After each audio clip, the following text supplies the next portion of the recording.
साथियों नमस्कार। मैं अरुण कौशिक, भारतीय प्रदेश अध्यक्ष, अखिल भारतीय परिवार पार्टी हरियाणा व सोनीपत लोकसभा प्रभारी, आज आपसे केंद्रीय मंत्री, केंद्रीय कानून मंत्री श्री रविशंकर प्रसाद ने जो आज वक्तव्य दिया है उसके विषय में बात करना चाहूँगा। दोस्तों, आज केंद्रीय कानून मंत्री रविशंकर प्रसाद जी, उन्होंने मीडिया में जो बयान दिया है, टीवी पे मैंने सुना, उन्होंने कोरोना का भारत पर प्रभाव, कोरोना वायरस का भारत पर प्रभाव व इसकी मृत्यु दर के बारे में बताया और उस विषय में उन्होंने कहा कि ये प्रधानमंत्री नरेंद्र मोदी जी का कार्यशैली है। नरेंद्र मोदी जी की कार्यशैली के कारण केंद्र सरकार ने जो कदम उठाए, उनके कारण भारत में इसका प्रभाव कम है, वह मृत्यु दर और इससे संक्रमण बहुत कम है। तो उन्होंने जो तुलना की अमेरिका से, ब्रिटेन से, जो विकसित देश हैं जिनमें इस महामारी का प्रभाव ज़्यादा है, उनसे तुलना की। लेकिन मैं एक आंकड़ा आपको और बताना चाहूँगा। साथियों, विशेष ध्यान देने की बात है, ये मेरा अपना निजी अध्ययन है और आप भी करके देख लेना। अगर इसमें थोड़ी सी भी कहीं कमी मिल जाए तो मुझे बता देना, मैं जिम्मेवार हूं। जो आंकड़े मैं आपको बताऊंगा वो आंकड़े 100% सत्य हैं। मैं उन विकसित देशों से भारत की बात नहीं करूंगा। Italy, Britain, France, Spain, America, इन देशों से मैं भारत का मुकाबला बिल्कुल नहीं करूंगा। वहां पे कोरोना वायरस का प्रभाव बहुत ज्यादा रहा है, मृत्यु दर बहुत ज्यादा रही है, इसलिए मैं उनसे कंपैरिजन भारत का नहीं करना चाहूंगा। मैं आपको इस विषय में एक खास जानकारी देना चाहूंगा और ये जानकारी हमारे भारत के साथ साथ मैं भारतीय उपमहाद्वीप की जानकारी देना चाहूँगा। भारतीय उपमहाद्वीप, या आप कह लें सम्राट अशोक के समय का जो भारत था, उसके विषय में मैं बताना चाहूँगा। पुराने समय में भारत की जो भौगोलिक सीमाएं थी, उसमें आप पाकिस्तान, अफगानिस्तान, नेपाल, भूटान, भारत, बांग्लादेश, म्यांमार, श्रीलंका, इन सब को आप ले सकते हैं और भारतीय उपमहाद्वीप भी यही है। तो मैं आज आपको बताऊंगा कि भारतीय उपमहाद्वीप के देशों से भारत की तुलना करो, क्योंकि हमारा जो खान पान है, हमारे बुजुर्गों ने जो हमें विरासत में दिया है, और उस खान पान के कारण हमारा जो लिविंग सिस्टम है, हमारा जो रहन सहन है, हमारी जो संस्कृति है, उसके बारे में मैं बताऊंगा। उसके कारण हमारा इम्यून सिस्टम इतना मजबूत है कि हमारे ऊपर इस कोरोना वायरस का प्रभाव इस भारतीय उपमहाद्वीप में बहुत कम है। अकेले भारत ही नहीं बल्कि सारे देशों में कम है। जबकि भारत में लॉकडाउन का बहुत बढ़िया पालन हुआ पाकिस्तान में आप देखें तो लॉकडाउन पे कोई खास ध्यान नहीं दिया गया। मस्जिदों में भी हमने लोग इकट्ठे होते देखे गए पाकिस्तान में, और वहाँ पे रोडों पे भी जिस तरह भारत के अंदर सन्नाटा रहता था, ना उन्होंने कोई ज़्यादा सैनिटाइजेशन पे ध्यान दिया ना कुछ और किया। लेकिन कोरोना वायरस का वहाँ पे कितना प्रभाव है, भारत पे कितना है, बांग्लादेश पे कितना है, अफगानिस्तान पे कितना है, नेपाल पे कितना है, भूटान पे कितना है, म्यांमार पे कितना है, श्रीलंका पे कितना है, ये सब चीज़ें मैं आपको बताऊंगा और आप चाहें तो नोट कर सकते हैं। मैं शुरू करता हूं अफगानिस्तान से। अफगानिस्तान में अब तक के जो टोटल केस आए हैं वो 12,456 केस हैं। उन 12,456 केस में से मृत्यु केवल 227 व्यक्तियों की हुई है और 1188 व्यक्ति ठीक हो चुके हैं। तो वहां का मृत्यु दर है केवल 1.8%। अफगानिस्तान का मृत्यु प्रतिशत कितना बताया? 1.8%। दूसरे नंबर पे आप लीजिए पाकिस्तान का। पाकिस्तान में 59,187 टोटल केस हुए हैं और 59,187 में से 1225 व्यक्तियों की डेथ हुई है और 19,142 आदमी ठीक हुए हैं। जो पाकिस्तान की मृत्यु दर है वो 2.07% है। उसके बाद आ जाइए आप नेपाल पे। नेपाल में टोटल जो संक्रमित व्यक्ति हैं वो 886 हैं। 886 में से 4 व्यक्तियों की डेथ हुई है, 183 रिकवर हो चुके हैं और वहां में मृत्यु दर केवल 0.45% है। उसके बाद आ जाइए आप भूटान पे। भूटान में टोटल 28 व्यक्ति संक्रमित हुए हैं, मृत्यु एक भी आदमी के नहीं हुए। 6 आदमी रिकवर हो चुके हैं। मृत्यु दर वहां पे किसी की मृत्यु हुई ही नहीं है, तो मृत्यु दर वहां पे है ही नहीं। उसके बाद आ जाइए आप बांग्लादेश पे। बांग्लादेश के अंदर 38,292 टोटल केस हुए हैं। उनमें से 544 व्यक्तियों की डेथ हो चुकी है और 7,925 आदमी ठीक हो चुके हैं।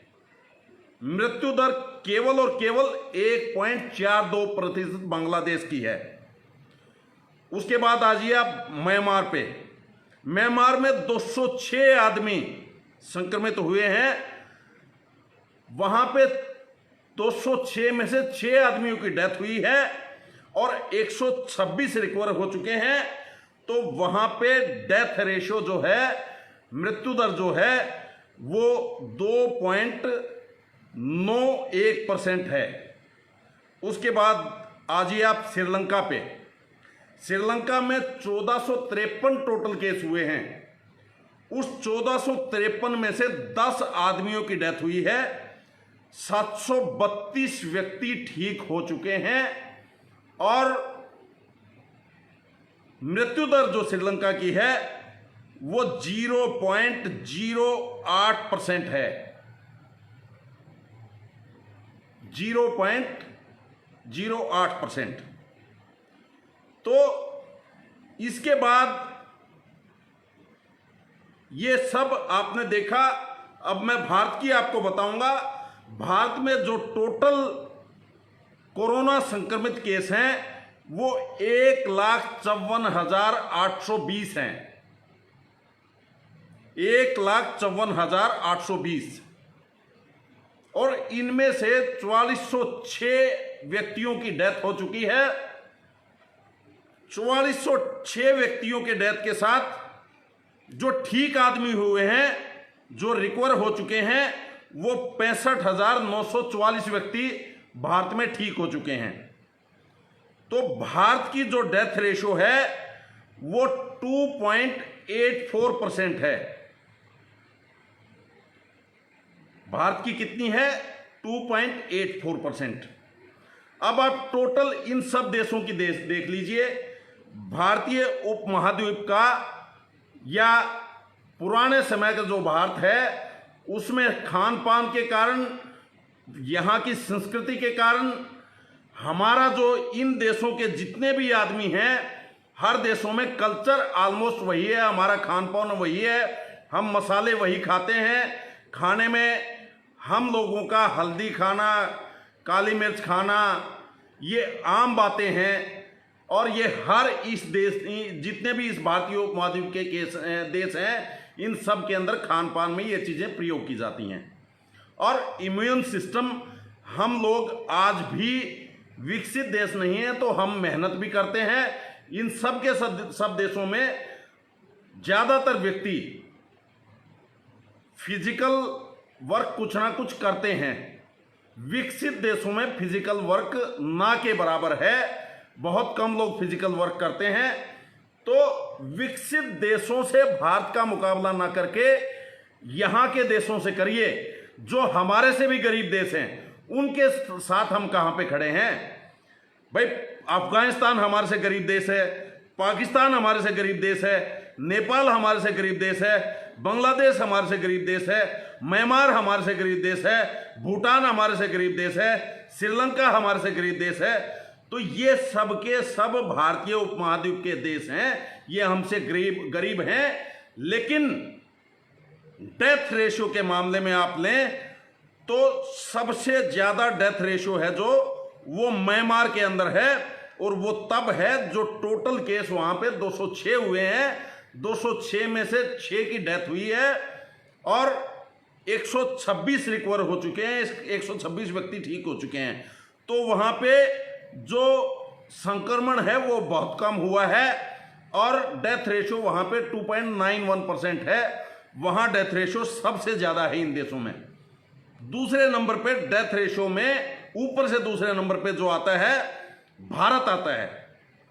अगर वहाँ का देख लें, म्यांमार का देख लें, तो केवल और केवल 206 व्यक्ति संक्रमित हुए हैं, उनमें डेथ रेशियो केवल 2.91% है। और भारत में 1,54,820 व्यक्ति संक्रमित हुए हैं, उसमें डेथ रेशियो 2.84% भारत का है। तो भारत का डेथ रेशियो दूसरे देशों से, एक म्यांमार को छोड़ के बाकी दूसरे देशों में सबसे ज़्यादा है। इसके बाद तीसरे नंबर पे जो आता है डेथ रेशियो के मामले में, वो आता है पाकिस्तान। वहाँ पे 2.07% है, हमारा जहाँ 2.84% था वहाँ 2.07% है। तीसरे नंबर पे है, चौथे नंबर पे जो आता है वो आता है अफगानिस्तान, वहाँ पे डेथ रेशियो 1.8% है। और पांचवें नंबर पे जो आता है वो बांग्लादेश है। बांग्लादेश में डेथ रेशियो 1.42% है। उसके बाद नेपाल में है, वहाँ पे 0.45% डेथ रेट है। उसके बाद श्रीलंका आता है, श्रीलंका में 0.068% ये डेथ रेट वहाँ पे है। और भूटान में कोई डेथ हुई ही नहीं है। तो जो हमसे गरीब देश हैं उनसे डेथ रेट के मामले में भारत कहीं ना कहीं ज़्यादा है। तो ये किसी व्यक्ति का करिश्मा या इस लॉकडाउन या इन चीज़ों के कारण आप मत मानिए, बल्कि सच्चाई ये है कि इस भारतीय उपमहाद्वीप में जो हमारे बुजुर्गों ने हमें खान पान दे रखा है, जो हमारा लिविंग स्टैंडर्ड बना रखा है, जो उन हमारे रहन सहन के कारण जो हमारा इम्यून सिस्टम कैसा रहता है, वो सारा इन सब देशों का मिला के एक जैसा ही है। तो इन सब से अगर हम मुकाबला करें, वो लोग आज के समय हमसे गरीब देश हैं, लेकिन डेथ रेट हमारा उनसे कहीं ज़्यादा है।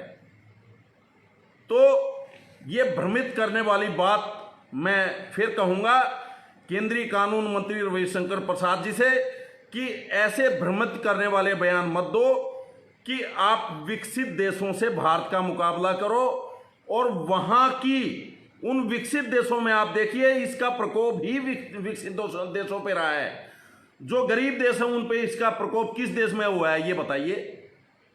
कोई एक देश तो बता दीजिए कि उस देश में इसका संक्रमण, वो उस देश की ऐसी वो है, वहां के लोग फिजिकल वर्क करते हैं, वहां का खान पान ये है, और वहां पे इसके केस इतने ज़्यादा हुए हैं और इसके कारण डेथ रेट इतना रहा है।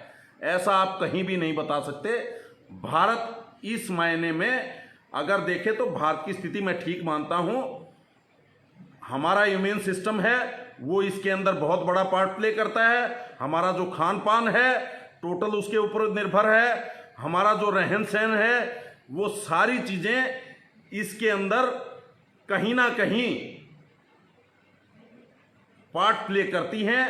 हमारा रहन सहन, हमारी संस्कृति, हमारा खान पान, ये सब चीज़ें इसमें पार्ट प्ले करती हैं। तो भारत का मैं ये नहीं कहता कि बहुत बुरा प्रदर्शन है।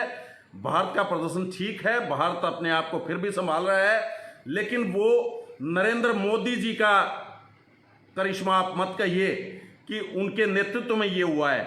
पाकिस्तान का नेतृत्व तो इनसे बहुत कम मानते हैं ना आप, कि पाकिस्तान का नेतृत्व, इमरान खान का नेतृत्व बहुत कमज़ोर है और वहाँ की आर्थिक स्थिति भी बहुत ख़राब है, लेकिन वहाँ का डेथ रेट हमारे से कहीं कम है, बहुत कम है डेथ रेट। पाकिस्तान का डेथ रेट आप देख लीजिए 2.07% है। बांग्लादेश ले लीजिए, बांग्लादेश का नेतृत्व आप मोदी जी से मजबूत नहीं मानते ना, तो वहाँ का नेतृत्व भी कमज़ोर है और वहाँ की आर्थिक स्थिति भी हमारे से कमज़ोर है, लेकिन वहाँ का भी बांग्लादेश का आप डेथ रेट देखें तो केवल 1.42% है। तो आप उनसे मुकाबला करके देश को भ्रमित करने का काम ना करें। मैं देश के लोगों को ये बताना चाहूँगा कि ये कोई किसी व्यक्ति का करिश्मा नहीं है, ये हम सब व्यक्तियों का करिश्मा है, और हमारे देश में भी इसका जहाँ प्रकोप है वो आप देख सकते हैं। महाराष्ट्र के अंदर, दिल्ली के अंदर, जिन राज्यों में विदेशों में ज़्यादा आना जाना रहता था, उन राज्यों में मुंबई महानगर है, वहाँ के बहुत आदमी विदेशों में आते जाते थे, तो वहाँ इसका संक्रमण है। दिल्ली के लोग बहुत विदेशों में आते जाते थे, व्यापार उन लोगों का था, और जहाँ संक्रमित, जहाँ इसका प्रकोप ज़्यादा है वहाँ लोग काफ़ी आते जाते हैं, दिल्ली से, मुंबई से। तो इन राज्यों में स्थिति कुछ खराब है, वो केवल इन महानगरों के कारण है। अगर आप बाकी राज्यों में इन महानगरों को निकाल दें तो फिर आप देखेंगे कि हमारी स्थिति कहीं बेहतर है। तो ये मैं आपको एक सही जानकारी आपके सामने प्रस्तुत करना चाहता था, उसको लेके मैंने ये अध्ययन, ये मेरा अपना अध्ययन है, और मैं ये अध्ययन, ये आंकड़े आपके सामने लेके आया केवल सच्चाई पेश करने के लिए। रविशंकर प्रसाद जी ने जो बताया, मैंने उस चीज़ के ऊपर बैठ के एक वो बनाया अपना, देखा। पहले भी मैं स्टडी करता रहता हूँ इसमें, तो बस ये सच्चाई आपको बतानी थी। आप सुरक्षित रहें, मेरी शुभकामनाएं आप लोगों के साथ हैं, और ज़्यादा से ज़्यादा आप गर्मी के अंदर, बल्कि डॉक्टर्स ने ये बताया है, मैं आपको ये भी जानकारी देना चाहूँगा कि जो मास्क हम यूज करते हैं, गर्मी के अंदर ज़्यादा मास्क यूज करना भी खतरनाक है। इससे ऑक्सीजन की कमी हमारे दिमाग के अंदर कम हो जाती है। तो ज़्यादा मास्क का प्रयोग गर्मी के अंदर बाहर जब आप हों तो ना करें। जहां भीड़ भाड़ के क्षेत्र में और कहीं ऐसे उसमें हो तो आप अवश्य इसका प्रयोग करें, अपना बचाव करें। बल्कि मास्क की बजाय मैं तो कहूँगा आप हम जो लोग पढ़ना यूज़ करते हैं या गमछा यूज़ करते हैं, हमारे हरियाणा में, यूपी में, राजस्थान में लोग यूज़ करते हैं गर्मी से बचने के लिए, और बहुत से लोग इसको कई पर्पज से काम करते हैं, इससे हाथ पोंछने का भी काम कर लेते हैं और कई काम करते हैं। तो ये हमारी पुरानी संस्कृति में है। इस गमछे का प्रयोग ज़्यादा करें, ये हमारे नाक को भी ढक लेगा और फ्रेश एयर इसके साथ ऊपर से आती रहेगी। तो ये जानकारी जो मेरे पास थी, जो मैंने अध्ययन किया, वो मैंने आपको बताई। धन्यवाद। जय हिंद, जय भारत। आपने जो समय दिया, आपको फिर से मैं प्रणाम करूंगा। शुभ रात्रि। जय हिंद, जय भारत।